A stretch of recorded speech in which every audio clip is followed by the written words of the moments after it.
Jambo na habari za mchana, wapendwa wasikilizaji na watazamaji wa Kivu News Info popote pale mlipo, ikiwa ni ndani ya uwanja wa Jamhuri ya Kidemokrasia ya Kongo. Basi tunakaribisha tena kuungana nasi katika matangazo yetu ya mchana leo. Ni Jumamosi tarehe 5 Julai mwaka 2026.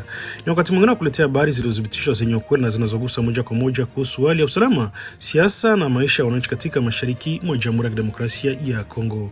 Na leo tunaanza kwa habari ya utikisa wakazi wa jiji la Baraka baada ya taarifa kusambaa kidai kuwa kulikuwa na shambulio la drone. Hata hivyo uchunguzi unaonyesha kuwa mlipuko ulisababishwa na taruki huenda au kutokana na drone. Tutakuletea maelezo ya kina kuhusu kilichotokea, ushuhuda walikuwepo eneo la tukio na hatua zinazoendelea kuchukuliwa ili kubaini ukweli. Na katika taarifa zingine pia tutakuletea habari tuelekea Kobeni ambako uasi wa wafungwa wa kijeshi katika gereza la Kangabai umeacha uharibifu mkubwa wa miundombinu na kuibua hofu mpya kuhusu usalama wa gereza hilo. Pia tuelekea Lubero ambako ugonjwa usiojulikana umeua watu kadhaa na kulazimisha wataalamu wa afya kuanza uchunguzi wa dharura. Ni hayo na miongoni mwa habari kuu tulizokuandalia mchana leo. Basi endelea kubaki nasi hadi mwisho wa taarifa hizi ili upate habari zote kwa undani na kwa usahihi na kwa wakati. Mimi ni Tereje Longa ni Kivu News FM, kwa siku tuendelea kuletea matangazo yetu tukiwa mashariki mwa Jamhuri ya Kidemokrasia ya Kongo. Basi tuanze habari zote kwa pamoja. Katika juhudi za kuendelea kuimarisha usalama mashariki mwa Jamhuri ya Kidemokrasia ya Kongo, jeshi la FARDC limetangaza kuimarisha uwepo wake katika wilaya Mambasa mkoani Ituri. Hatua inalenga kuhakikisha kuwa maeneo yaliyokuwa kikumbwa na mashambulizi ya makundi yenye silaha endelea kuwa salama na chini ya udhibiti wa serikali. Kwa mujibu wa jeshi, vikosi vya FARDC vimeongeza idadi ya wanajeshi katika maeneo mbalimbali ya Mambasa, hususan kando ya mto Ituri. Eneo hilo lilikuwa likitumiwa mara kwa mara na wasi wa ADF kama njia ya kupita, kusafirisha vifaa na kuingia katika vijiji mbalimbali kwa ajili ya kutekeleza mashambulizi dhidi ya raia. Jeshi linaeleza kuwa udhibiti wa njia hiyo ni hatua muhimu katika mapambano dhidi ya makundi ya waasi, kwani inazuia uwezekano wa wapiganaji hao kurejea kwa urahisi au kujipenyeza tena katika maeneo yaliyokwisha kusafishwa na operesheni za kijeshi. Maafisa wa FARDC wanasema kuwa lengo lao si tu kuwafukuza waasi, bali pia ni kuhakikisha kwamba wapate tena nafasi ya kusanya upya. Ndio maana vikosi vinaendelea kubaki katika maeneo yaliyotekwa, huku wakifanya doria za usiku na mchana na mara kwa mara na kuimarisha ushirikiano wa wananchi kwa ajili ya kupata taarifa za kiusalama kwa wakati. Kwa miaka mingi kadhaa sasa, eneo la Mambasa limekuwa miongoni mwa maeneo yaliyosiriwa na vitendo vya wasi wa ADF ambao yamehusishwa na mashambulizi mengi dhidi ya raia, mauaji, utekaji nyara na uharibifu wa mali. Kutokana na hiyo, wananchi wengi wamelazimika kuyama makazi yao na kuhofia usalama wao. Kuimarisha kuwepo FARDC katika ukanda wa mto Ituri kunaleta matumaini mapya kwa wakazi wa eneo hilo. Wananchi wanatarajia kuwa hatua hiyo itasaidia kurejesha utulivu, kuruhusu shughuli za kilimo, biashara na usafiri kuendelea katika mazingira ya amani. Jeshi limesisitiza kuwa itaendelea na operesheni zake katika maeneo yote yenye tishio la makundi yenye silaha, huku ikiomba wananchi kuendelea kushirikiana na vikosi vya usalama kwa kutoa taarifa zitakazosaidia kuzuia majaribio yote ya waasi kujipenyeza tena. Hadi sasa usalama katika sehemu kubwa ya ukanda huo unaelezwa kuwa imeimarika, ingawa jeshi la Jamhuri ya Kidemokrasia ya Kongo linasema inaendelea kuwa macho ili kulinda mafanikio yaliyopatikana na kuhakikisha kuwa amani ya kudumu kwa wakazi wa Mambasa na maeneo jirani.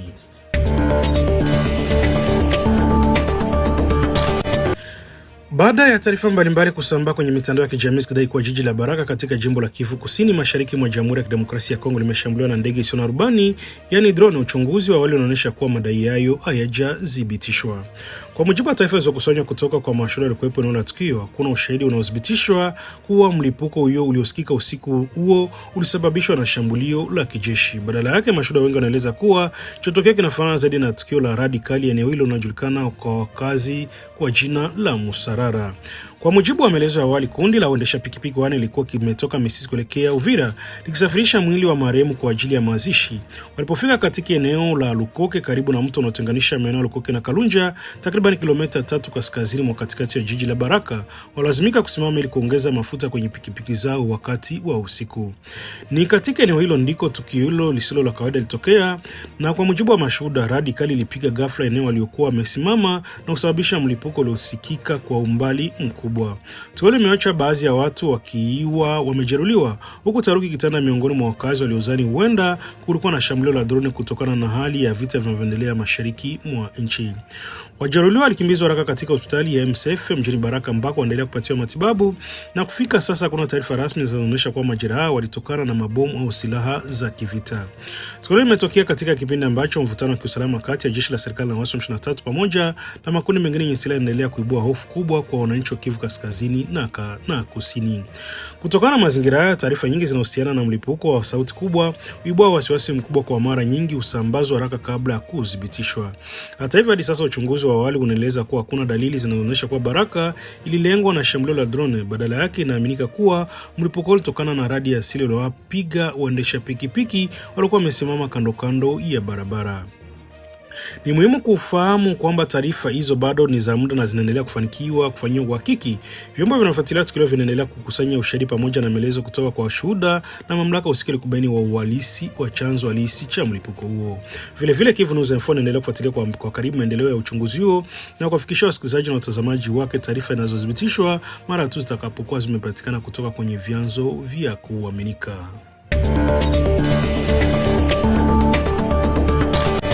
Jiji la Kamituga liko katika jimbo la Kivu Kusini Mashariki mwa Jamhuri ya Kidemokrasia ya Kongo limekumbwa na huzuni na taharuki kubwa kufuatia matukio mawili ya kusikitisha yaliyotokea usiku wa kuamkia Jumamosi tarehe 4 Julai. Tukio limehusisha mwanajeshi wa jeshi la FARDC pamoja na raia na kuibua maswali mengi kuhusu usalama na matumizi ya silaha za moto katika maeneo ya makazi ya wananchi. Kwa mujibu wa taarifa kutoka vyanzo mbalimbali vya ndani, tukio hilo la kwanza lilitokea jioni katika mtaa Kantunga ambako mwanajeshi mmoja wa FARDC anadaiwa kujitoa uhai kwa kujipiga risasi. Sababu za msukuma kuchukua uamuzi huo bado hazijulikana, huku mamlaka zikisema uchunguzi unaendelea ili kubaini mazingira halisi ya tukio hilo. Baada ya tukio hilo, mwili wa mwanajeshi huyo ulihamishwa na kupelekwa katika chumba cha kuhifadhi maiti cha hospitali kuu ya rufaa ya Kamituga kwa ajili ya uchunguzi na wa kitabibu na taratibu nyingine za kisheria. Hata hivyo, wakati wa zoezi hilo la kuamsha mwili, hali ilibadilika ghafla na kuzua taharuki kubwa mjini. Kwa mujibu wa mashuhuda, askari wawili waliokuwa marafiki na au wenzake wa marehemu walionekana kuwa katika hali ya mshtuko mkubwa na huzuni kali. Dewa kwamba walikuwa katika hali hiyo, mmoja wao alianza kufyatua risasi ovyo kwa kutumia silaha ya kivita karibu na mzunguko wa barabara unaojulikana kama Kasisi. Milio ya risasi iliwashtua wakazi wengi wa eneo ambao walikimbia ovyo wakitafuta sehemu salama za kujificha. Maduka yalifungwa kwa haraka, huku baadhi ya wananchi wakilala chini au kujificha ndani ya nyumba wakihofia kwamba huenda kulikuwa na shambulio la watu wenye silaha. Katika vurugu hizo, kijana mmoja raia mwenye umri unakadiriwa kuwa 10 na miaka 20 alipigwa risasi. Kwa mujibu wa shuhuda walikuwepo eneo la tukio, kijana huyo alianguka mara moja baada ya kupigwa risasi na kufariki dunia hata kupatiwa huduma ya kwanza. Baadaye mwili wake uliondolewa eneo la tukio na kupelekwa na vyombo vya husika, huku wananchi wakaendelea kushuhudia tukio hilo la huzuni kubwa. Baada ya taarifa za milio ya risasi kusambaa, askari wa mahakama wa kijeshi waliwasili katika haraka katika eneo la tukio kwa lengo la kurejesha utulivu na kuzuia hali isiendelee kuwa mbaya zaidi. Baada ya dakika kadhaa zisizofahamu, mwanajeshi anayeshukiwa kuhusika na risasi aliyomuua kijana huyo alikamatwa na kutiwa chini ya ulinzi akisubiri kujua na kufikishwa mbele ya vyombo vya sheria. Habari za matukio haya zinaenea haraka katika jiji lote la Kamituga na kusababisha hasira pamoja na majonzi miongoni mwa wananchi. Wengi wameeleza kusitishwa na matumizi ya silaha za moto katika maeneo ya makazi ya raia, wakisema kwa vitendo aina hiyo vinahatarisha maisha ya watu wasiokuwa na hatia. Baadhi ya wakazi wa Kasisi wamesema hawaelewi kwa nini silaha za kivita zinaweza kutumika kiolela katika mazingira ya kiraia. Wamestaka mamlaka za kijeshi kuhakikisha kuwa haki inatendeka na kwamba wahusika wote wanajibishwa kwa mujibu wa sheria bila kujali nyadhifa zao. Kwa upande wa mashirika ya kiraia pamoja na watetezi wa haki za binadamu mjini Kamituga wameeleza wasiwasi mkubwa kuhusu tukio hilo. Wamesitiza kwamba matumizi yasiyodhibitiwa na silaha ni tishio kwa usalama wa wananchi, na wametoa wito kwa mamlaka za kijeshi na za mahakama kufanya uchunguzi wa kina, huru na uwazi ili ukweli ujulikane. Wamependekeza kuwepo kwa udhibiti mkali zaidi ya matumizi ya silaha miongoni mwa wanajeshi walioko katika maeneo ya makazi ya wananchi, pamoja na kuimarisha nidhamu ndani ya vikosi vya ulinzi ili kuzuia matukio ya mara kama hayo yasijirudilie. Hadi sasa mamlaka za serikali za jeshi bado hajatoa taarifa rasmi yenye maelezo ya kina kuhusu mazingira halisi ya matukio mawili. Hata hivyo, wananchi wa Kamituga wanaendelea kusubiri matokeo ya uchunguzi, huku wakitaka ukweli uwekwe wazi na hatua kali za kisheria zichukuliwe endapo tuma hizo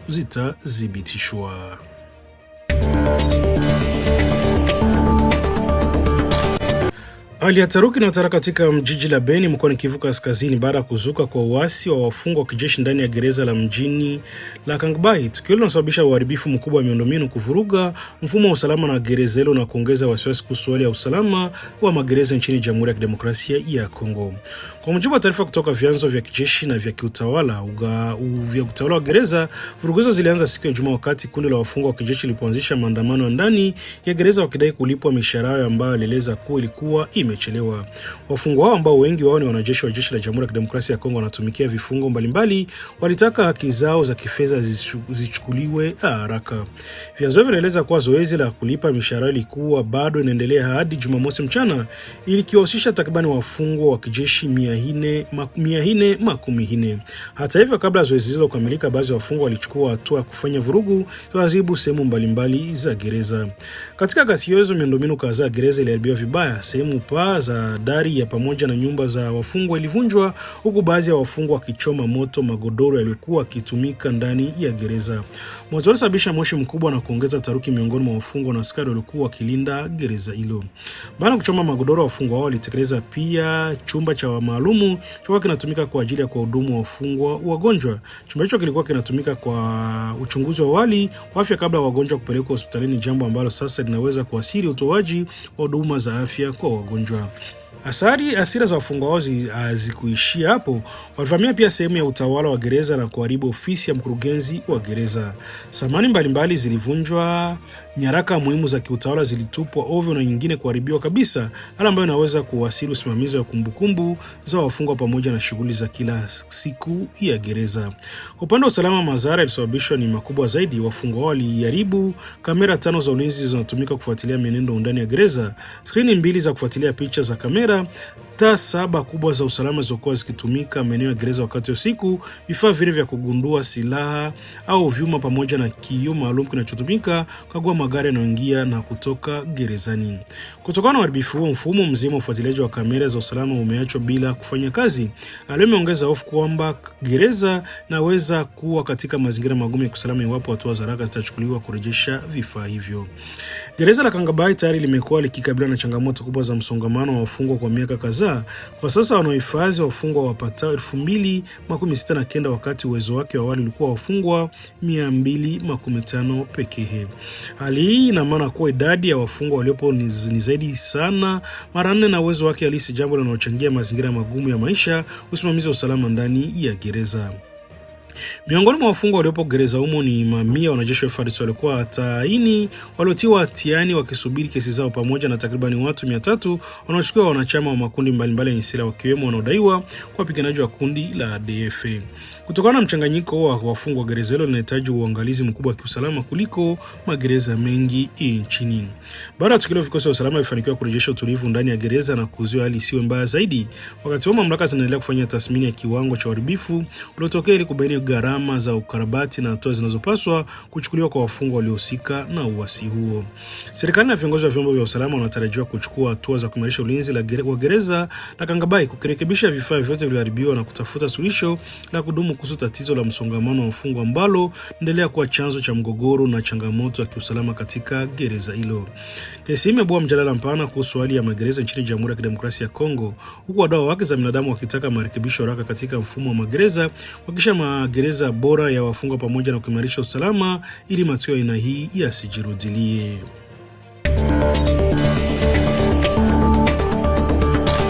Hali ya wasiwasi inaendelea kuongezeka katika sekta ya Bampere wilayani Lubero mkoani Kivu Kaskazini baada ya kuripotiwa kuzuka kwa ugonjwa usiojulikana ambao tayari umehusishwa na vifo vya watu wasiopungua 9 ndani ya kipindi cha wiki 2. Tukio limezua hofu kubwa miongoni mwa wakazi, huku viongozi wa kijamii na mamlaka za afya wakiharakisha juhudi za kuibaini chanzo cha ugonjwa kabla ya kusambaa katika maeneo mengine. Kwa mujibu wa taarifa zilizotolewa na viongozi wa mashirika ya kiraia katika eneo la Lubero, vifo vimetokea katika kijiji cha Mangumo, eneo la migodi lililo ndani ya sekta ya Bampere. Mungumu liko katika eneo mbali sana, takriban kilomita 215 kutoka mji wa Butembo, na kufika huko kunahitaji safari ndefu ya siku 4 hadi 5 kwa miguu kutokana na ukosefu wa miundombinu ya barabara. Rais wa mashirika ya kiraia wilayani Lubero, Samuel Kangeni, amesema kwa hadi sasa watu 9 wamepoteza maisha kutokana na ugonjwa huo, huku wagonjwa wengine kadhaa wakiwa katika hali mbaya na kupambana na maisha yao. Kwa mujibu wa maelezo yake, dalili zinazoonekana kwa ugonjwa wengi ni kuhara sana, anafanya kupoteza maji mwilini kwa haraka kabla kufariki ikiwa hawapati huduma na matibabu kwa wakati. Samuel Kangeni amesema kuwa jambo linaloongeza hatari ni kwamba wakazi wengi wa Mangumu hawana uwezo wa kupata huduma za afya za kisasa kutokana na umbali mkubwa wa vituo vya matibabu. Badala yake wengi hulazimika kutumia dawa za kienyeji bila kujua ugonjwa unaowasumbua, jambo ambalo linaweza kuchelewesha matibabu sahihi na kuongeza idadi ya vifo. Kutokana na hofu hiyo, baadhi ya wakazi wameanza kuyahama makazi yao wakitafuta maeneo wanaoamini kuwa salama zaidi. Wengine wameeleza Mungirinjipa, wengine wakienda njia panda, huku wengine wakimbia mjini Lubero. Alimeibua wasiwasi mpya ikiwa ugonjwa unaambukizwa, watu wanaohama wanaweza kusambaza katika maeneo mengine. Viongozi wa kijamii wanaonya kuwa kuhama kwa wananchi bila uchunguzi wa kiafya kunaweza kufanya iwe vigumu kudhibiti ugonjwa iwapo utadhibitika kuwa ni wa mlipuko. Ndio maana imewamestaka mamlaka za afya kuchukua hatua za haraka kabla hali ijawa mbaya zaidi. Samuel Kangeni ametoa wito kwa Wizara ya Afya pamoja na mashirika yake kupeleka wataalamu wa afya, vifaa vya uchunguzi na dawa katika eneo la Mungumu ili kubaini haraka chanzo cha ugonjwa na kuanza kuwahudumia wagonjwa waliopo. Kwa upande wake, eneo la afya la Mungirinjipa limethibitisha kuwa tayari limepeleka timu ya wataalamu wa afya katika kijiji cha Mungumu. Kazi ya timu hiyo ni kuchunguza mazingira ya ugonjwa huo, kusanya sampuli kutoka kwa wagonjwa kwa ajili ya miili waliofariki, pamoja na kufanya vipimo vya maabara vitakavyosaidia kubaini aina ya ugonjwa unaosababisha vifo hivyo. Mamlaka za afya zinasema kuwa timu nyingine ya madaktari na wahudumu wa afya iko njiani kuelekea Mungumu ikiwa na jukumu la kuwahudumia wagonjwa waliopo, kuwapatia matibabu ya dharura na kuzuia kuongezeka kwa vifo wakati uchunguzi ukiendelea. Hadi sasa chanzo cha ugonjwa bado hakijafahamika rasmi. Wataalamu hawajathibitisha iwapo ni mlipuko wa ugonjwa wa kuambukiza kama kipindupindu, homa ya tumbo, ugonjwa unaosababishwa na maji machafu au aina nyingine ya maradhi. Matokeo ya vipimo ya maabara ndio itakayotoa majibu ya uhakika kuhusu chanzo cha tatizo hilo.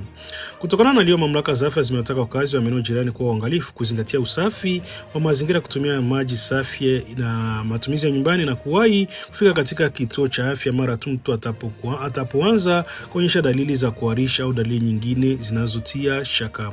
Mashirika ya kiraia yanaendelea kutoa wito kwa serikali pamoja na mashirika ya kibinadamu kuingilia kati haraka, hasa kutokana na ugumu wa kufika katika eneo hilo. Wanasema kwa kuchelewa kuchukua hatua kunaweza kuongeza idadi ya vifo na kusababisha ugonjwa au kusambaza katika maeneo mengine ya wilaya ya Lubero. Wananchi wa Mungumu na maeneo jirani sasa wanaishi katika hofu kubwa, wakisubiri majibu ya uchunguzi wa wataalamu wa afya.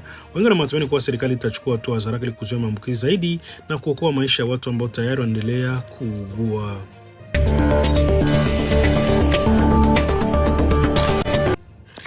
Na kufikia hapo ndipo tunafika mwisho wa matangazo yetu ya mchana leo.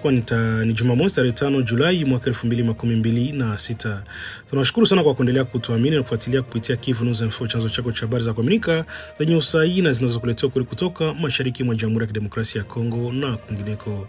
Tunakusihi endelea kuwa makini na taarifa unazokutana nazo kwenye mitandao ya kijamii. Daima hakikisha unapata habari kutoka kwenye vyanzo vya kuaminika na vilivyodhibitishwa. Usisahau kufuatilia kurasa zetu rasmi, kupenda kushiriki taarifa zetu na kualika wengine kujiunga na familia Kivu News Info ili waendelee kupata habari kwa wakati na kwa uhakika. Kwa maoni, mapendekezo, taarifa unazotaka kutufikishia, unaweza kuwasiliana nasi kupitia kurasa zetu mbalimbali za kijamii. Mimi ni Teloje Longa, na kwa niaba ya timu nzima ya Kivu News Info na kushukuru kwa kuwa nasi. Tunakuombea mchana mwema wenye amani, utulivu na baraka tele, vile vile na mafanikio katika shughuli zako za kila siku. Hili Kivu News Info ambayo tunaendelea kuletea matangazo yetu tukiwa mashariki mwa Jamhuri ya Kidemokrasia ya Kongo. Na basi kando kwa mara kwanza unakutana nasi kupitia mtandao wa YouTube, basi kabla kuondoka kisha umesubscribe, like, comment na kushare, na kwa lugha unasema kujabone kueme vile vile na kupartaje kuendelea kusambaza habari kwa walio wengi zaidi. Basi asanteni sana kwa kutufuatilia, kutana tena katika taarifa zetu zijazo. Bye bye na chao, kwaherini.